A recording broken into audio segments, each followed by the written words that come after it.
for joining us. I'm your host, Ken Ladden, and Citywide TV presents. On our show, we're going to talk about black people in the Bible. Black people in the Bible. Have you given that much thought? Were there just like a few, a handful, or were there a lot of black people in the Bible? Well, Mrs. Bobbie Flowers has done extensive research on black people in the Bible, and we're going to talk with her about what she found out from her research. And I want to thank you for coming on the show. It's really good to have you. You know, you sent me some very interesting information when I was reading this, when we talked about doing this show on black people in the Bible. So what made you even want to do any research on this? And, you know, most time we talk about blacks and we talk about black people being a part of history. We don't hear a lot about blacks in the Bible. You know, maybe a handful that we've heard, you know, throughout my church life, and I've been in church all of my life. Yeah. So what made you decide to really delve into this? Well, first of all, Mr. Ladden, Ken, let me say that I certainly do thank you very much for having me to be on your show. Okay, I appreciate it because I love sharing this knowledge. Okay, great. Back in the 70s, like 75, when I was living in Washington, D.C., I started reading the Bible. I used to, before I moved to Washington, D.C., I would go, you know, to the hotels and stuff like that, and I would take the Bibles. You know, that's how I started reading the Bible. Right. I'd take the Bibles from the hotel, you know, a few of them. And then when I moved to Washington, D.C., some years later, I started reading the Bible, basically out of fear, you know, because ladies were getting raped at the bus stops and stuff like that. So I started reading the Bible, and I started praying. And I started seriously seeking God at that particular time, really because I was afraid, but I believed in God. Now, when I was at home at my grandmother's house, I would pick up her Bible, and all I would see in there was, you know, naked white people, you know, and so I had no idea that there were black people in the Bible. And you won't have that idea until you open that Bible and started reading it.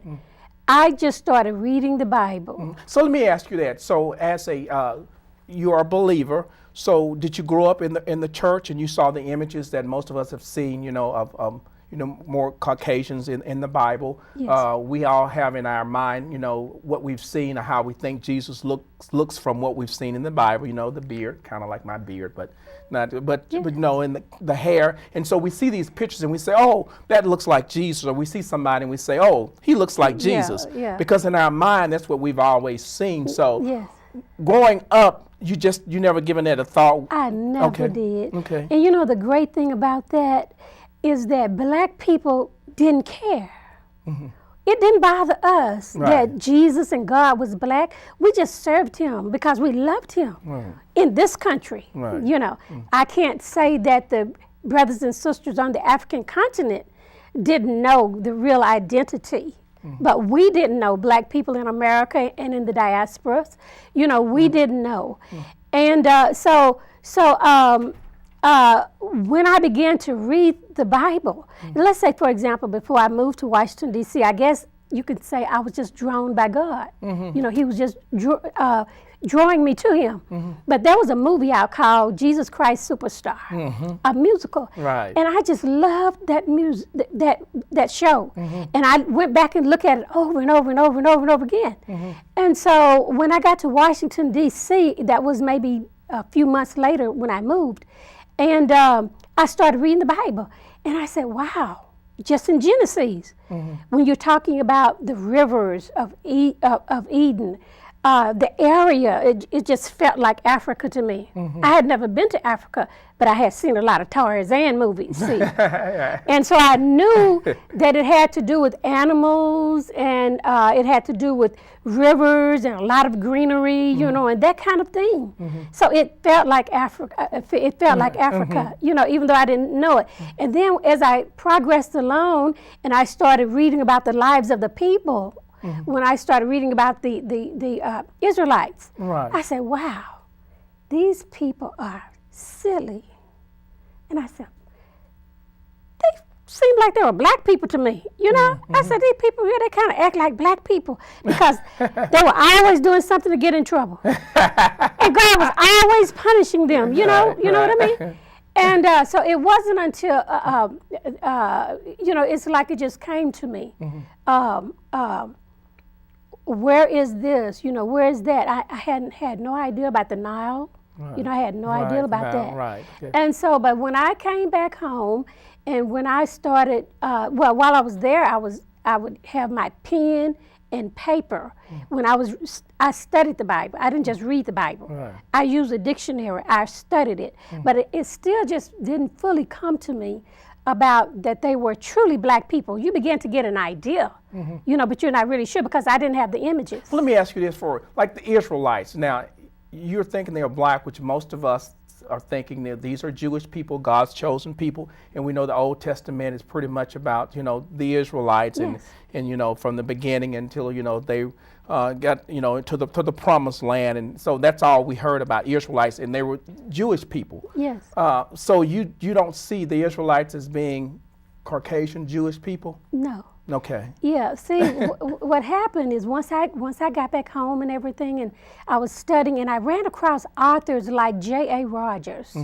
In his book, 100 Amazing Facts About the Negro, he gives a lot of information in there, and he said that over 40% of the history in the Bible had to do with black history. Really? Yes, 40%. Of it, and then so I got this Bible called the African Heritage Bible. It was put out by Reverend Dr. Kane Felder, and he is was, if he's still alive, I guess, or not retired, but he was a Howard University professor at the time. And see, when I lived in Washington D.C. for a couple of years, I worked at Howard University for a couple of years, and so Dr. Kane Felder says that the Old Testament chronicles about 4,000 years of black history. Okay, and then I started running across videographers, historians, and black Egyptologists. One by the name of Dr. Asa Hilliard, and so I got his video, and I was looking at that. But you know, you run across, and so that's what put me on the trail. So I have had to do archaeological research, and I'm not an archaeologist. I've had to do Egyptology research, and I'm not a Egyptologist.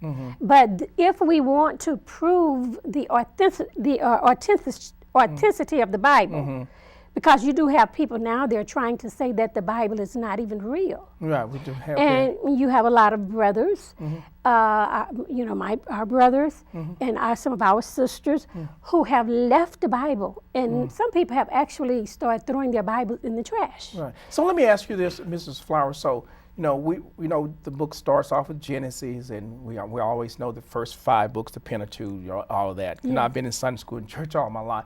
So Adam and Eve. Yes. So you see them in your research, you found them to be black African Americans? No, African, period. Okay, African American. Yeah. Because I guess in the Bible, American hadn't even, you know, been founded, so they were Africans. Okay. Well, see, for one thing, when you're looking at the 4 rivers of Egypt, you're looking at the Pison, the Gihon, the Hadelka, which is the Tigris River, and you're looking at the Euphrates. Well, the Bible lets you know that it come past these particular lands. It come past Ethiopia, which is in Africa. The Hadelka and the Gihon and the Pison was the blue and white Nile, the Nile River, and that surrounds Egypt, and that's in Africa.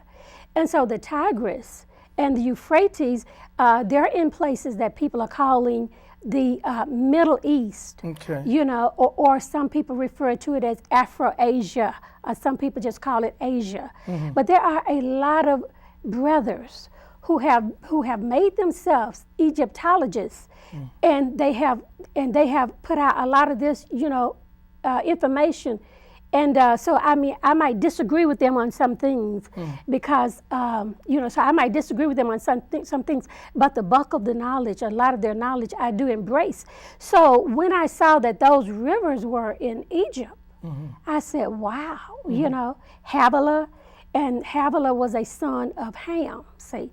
And so even scientists today. Okay, Ham. So one of Noah's sons, who was Ham. Yes. Is that, and I've always heard that's where the black race really descended from Was Ham the one that we've heard all our lives?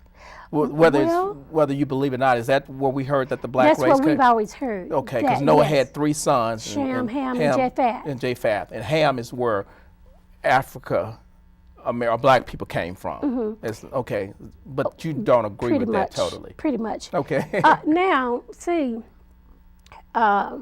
scientists have let us know that all people came out of Africa now. You know, they have let us know that human life originated in Africa, and that people kind of went out and repopulated the rest of the part of the world, you know. And then they give their assumptions of how we came to get the various different races. Okay, now, we know that at the Tower of Babel, that Father God, he confounded the languages. Right. I happen to believe that at that particular time, when he confounded the languages, that he separated the people, that he made a difference maybe in some of the appearances, you know. So maybe that's where we get the Europeans or the white race from, okay? Because the scientists and scholars, they also let us know that the majority of the people in the world are people of color. Right, Black I agree with that. and people of color. They're darker skin, pigmentation. Yes, right. And so the Japheth Europeans, they are a minority on the entire world scene. And so scientists have let us know that the original people were black people. That's the first people. So that would be your Adam and Eve right there. Okay. See? All right. Okay. We're going to have to take a break. I Okay. mean, this is a very interesting show. We're talking about blacks in the Bible, and we're going to share a little bit more. But Mrs. Flowers has written a book. It's called In Search of God, and she talks about a lot of things that we're talking about on the show. But I mean, you can go really, really deep into this. So you'd have to buy the book to really, you know, spend time and really understand some of the things that she's sharing with us. So we're going to take a break, and we're going to talk a little bit more about blacks in the Bible.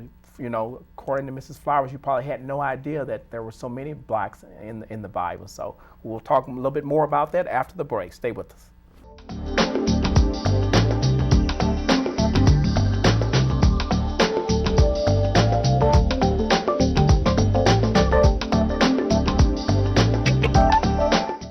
Nan is donating to a disaster relief fund.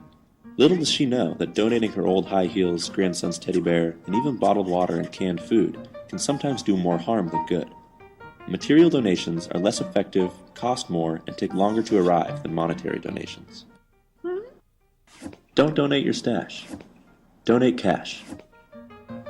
Nan can save all that hassle and even donate from her phone.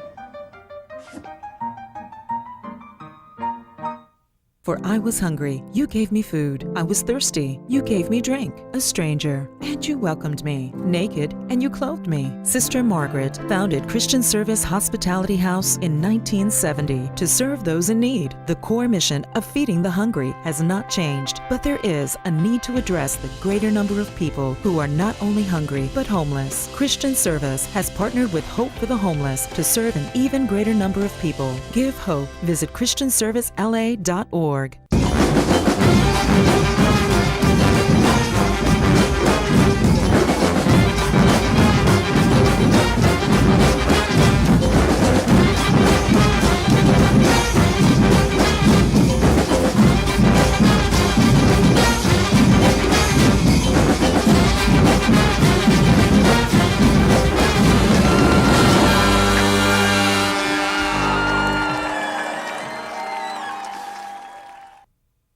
If only cars could talk, what would they say about their owners?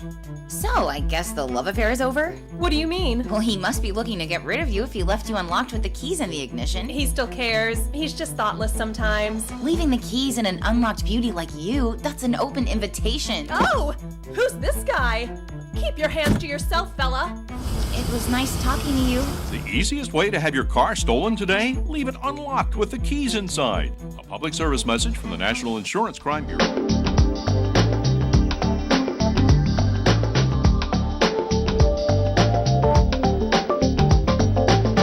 All right, those who are just joining us, we have a very interesting show with Mrs. Bobbie Flowers. We're talking about black people in the Bible, and I don't know, have you given that much thought? You probably heard maybe there was a handful or so, but she's saying that the Bible is packed with black people, and she has a Right. book, In Search of God, Finding Him in Creation, Science, and History, My Black History in the Bible. And it's a great book if you're really interested in really seeing where she's coming from with this. So we know that we talked about Noah's 3 sons, Shem, Japheth,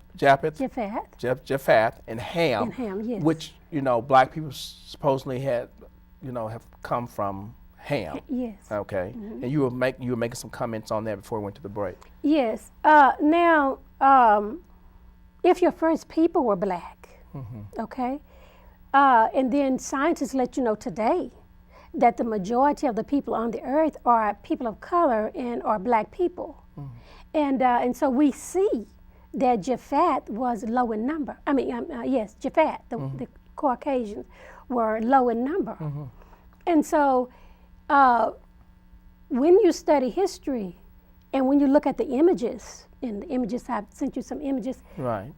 You will see that most of the people who are called Shemites or children of Shem had nappy hair, they had very curly hair, and most of them wore dreadlocks and afros. And so those are your earliest images of the children of Shem. And so I consider their original color to be black skin, because the ancient images show them with black skin and dark brown skin and even some light skin, And I mean, I'm not light skin, but light brown, the tone. Okay. And most, like I said, they had very curly hair to nappy hair. But even the Ethiopians, who are straight out Hamites, their hair texture is considered to be going from very coarse, a very thick, woolly hair to a little bit not so as tight as you would consider black people hair to be in those very, very black Well, Ms. curls. Flavor, let me ask you this. It seems like you have a lot of knowledge of it. So Noah, as far as we know, had 3 sons. Yes. So how were all those sons different and brought about different races? Okay, well, for one, as I just said, that Shem, Ham, and Japheth, they were at the Tower of Babel. Okay, The children okay, were all at right. the Tower. And so I believe at that particular time, Father God made a difference in them. Okay. And so, scientists have their theories that everybody was black until they left the African continent. That's what scientists say. Oh, okay. They say everybody was very dark skinned, but as they traveled, they mutated. They kind of transformed into other human beings. They give their theory about, Caucasians, about how when they lived in Europe and they had to survive the very cold weather, that they adjusted to that weather by, the hair growing long and stuff like that. And so, the size of the nose, and these are some of the things that scientists tell us. Okay, so however, another theory that people have out there is that Africans had albinos, and they're still having albinos today. I don't necessarily go with this particular theory, but I know that it's out there, okay? But that they had albinos, and the albinos were rejected back then. Well, the African albinos are rejected today. They're ridiculed today.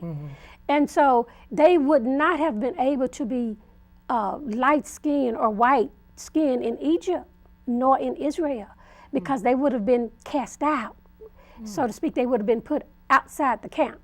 When you study the Bible, you see that there was a disease called leprosy, which caused the skin to be white. So if they had leprosy, they were put outside the camp. Right. They Until were shunned by they were people. healed. Right. Until they were healed by the priest. Right. Okay. And so you have that theory that the African albinos were cast out of Africa. They got together with each other. Maybe they traveled into Europe. That's one of the theories. And that they intermarried within themselves. And so by constantly intermarrying with albinos, then that's how you get the lighter skinned white people. Now that's, it's a lot of theories out there, like I say.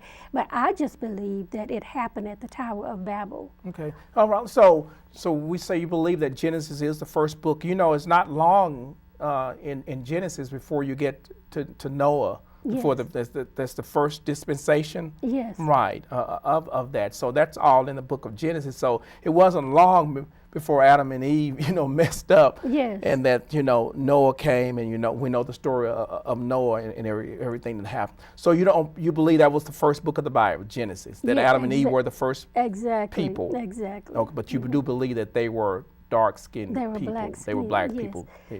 Okay, and Noah was. Okay. Yes. Now we've heard throughout the Bible, the Ethiopian, we've heard, that throughout, and many people agree that Ethiopian, of course, was an African, a black, without any doubt whatsoever. Yeah. But what about all these other characters? I mean, Moses. Yes. Who's a very popular New Testament character? Abraham, Isaac, Jacob. Yes. Well, see, when you look at Moses and the children of Israel, Father God had told Abraham, he said, your children are going to be taken to a land in captive. They're going to be taken into bondage, and they're going to be, they were going to be strangers in a land that is not their own. And in that particular land, they would be enslaved. They would be taken into captivity, and they're going to be there for 400 years. Right. Okay. We had the Sunday school lessons past Sunday. It's like 423 to be exact, when they were in Egypt. Right. See, the misunderstanding is everybody thought that was the bondage that Father God was telling Abraham about, but that is not the bondage that he was telling him about. So and see, this is why serious Bible study is needed, for us. But however, when Moses was in Egypt, and when we're kind of going through that same scenario here in America, the same thing that happened to us, kill the male, and they're getting to be too many of them. We've got to get rid of them. Right. So I believe we're kind of repeating that same thing that happened back then. Right, that's a good point. But that's Moses, while he was there, at that particular time when this particular Pharaoh came to the throne, and people have their different ideas about which Pharaoh it was. But this one did not know Joseph, because they got in there because, Joseph, the other famine and all of that. Yes. All right, okay. Well, see what happened, you're talking about the famine. There was a famine in Canaan land. And so, but Egypt had food because of Joseph. Right. Joseph dreamed. Right. Pharaoh elevated him to the office of governor. Right. And so the Nile River had really made Egypt a great nation, because while everybody else was having famine, then Egypt had food because a wise guy like Joseph had came up and told them how to use that Nile River, how to get that food, to pile it up for 7 years of plenty, because you're going to have 7 years of less. Right. And so Joseph did that, and so everybody in Egypt loved him. But after Joseph had been, anyway, Jacob sent his sons to Egypt to look for food. The reason why Joseph was there, everybody already know that. His brothers were jealous, and so they sold him to the Midianites. And so they sold him, and they took him to Egypt and sold him in Egypt. Right. But when Joseph's brothers traveled to Egypt and they saw Joseph, they thought Joseph was an Egyptian. Right. Why? Because he looked just like the Egyptian. The Egyptians, all of the images of the Egyptians show you that they are, black skin. Wow. Black skin with nappy hair, big lips, But see, the identity theft has been committed on a few Bible characters, on few nations. Okay. A lot of black nations have had their identity stolen. Egypt is one. The Israelites are another. The Libyans, the Ethiopians, because they painted the Queen of Sheba white, see. They painted, in the movies, they painted Moses' wife, who was an Ethiopian, they painted her white. But anyway, Joseph looked just like the Egyptians. So his brothers didn't know him, but Joseph recognized them. So lo and behold, eventually Joseph revealed himself. Right. Pharaoh said, send them down and let them come to here so they can be fed. I'll take care of them and give them the best land. Wow. Well, they came into Egypt as guests. Right. They did not come into Egypt as slaves. Right, that's true. Right. But when you study the book of Deuteronomy, when Father God let the children of Israel know, you're going to be a foreign nation is going to come here and get you because of your disobedience. because of you broke all the laws of the people who are in this land. And I told you when you came in, I'm putting blessings and cursing before you. You're blessed if you do what I say, but you're cursed if you do what the other nations were doing, because it wouldn't be right for him to take the other people's land and give it to them so that he can put in a holy nation, that he's trying to create a holy nation in the earth, see. And so lo and behold, when the Israelites get there, and they were doing fine until a Pharaoh came on the throne who forgot all about Joseph, all the good things that Joseph had done. So he said, oh, well, they're getting to be too many of them. And so they're multiplying too fast. Yes. And so the dates for this happening has been off, and this is why you have found archaeologists in the past are saying that there was no evidence that the Israelites ever lived in the land. But that's been a misinformation, and so there are new archaeologists. Some have coming in from Germany and in Sweden, and they have proven that the dating was off. And when they look in the 15th century BC instead of, let's say, the 19th century BC, they see the evidence of Canaanite people or Black Asiatic, they call them Asians, but Hebrews living in Egypt during the time that this Pharaoh was on the throne. Okay, all right, Mrs. Flower, we're going to take another break again. This is a very interesting, and she's done some extensive research on blacks in the Bible. I know you have your opinion, and you perhaps won't agree with everything, but I'm just enjoying the knowledge that she has and the time she's put in there. So we'll take a break, and we'll be back a little bit more to talk about blacks in the Bible.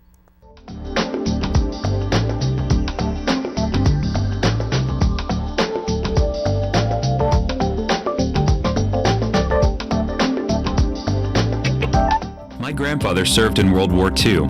Spending time with him were the best memories of my life. I became a physician at VA because of my grandfather, so I can help others like him. I can't imagine working with better doctors or a more dedicated staff. I'm fulfilling my life's mission with the help of my team and thanks to these veterans. I'm proud to be a doctor at VA and proud to honor my grandfather every day. Search VA Careers to find out more. Since 1970, Christian Service has helped the less fortunate within our community. Keeping with the vision of Sister Margaret, we serve 2 hot meals a day, 364 days a year. Now, feeding our community has become an even greater challenge, and Christian Service is in need of your help. Partner with us by making a donation that will allow Christian Service to continue treating our less fortunate with dignity, love, and hope. Call us today at 221-4857.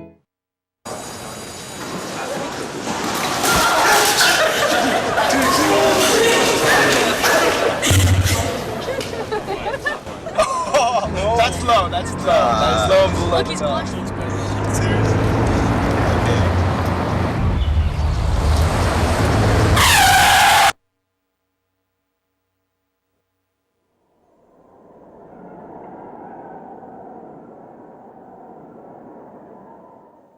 For I was hungry, you gave me food. I was thirsty, you gave me drink. A stranger, and you welcomed me. Naked, and you clothed me. Sister Margaret founded Christian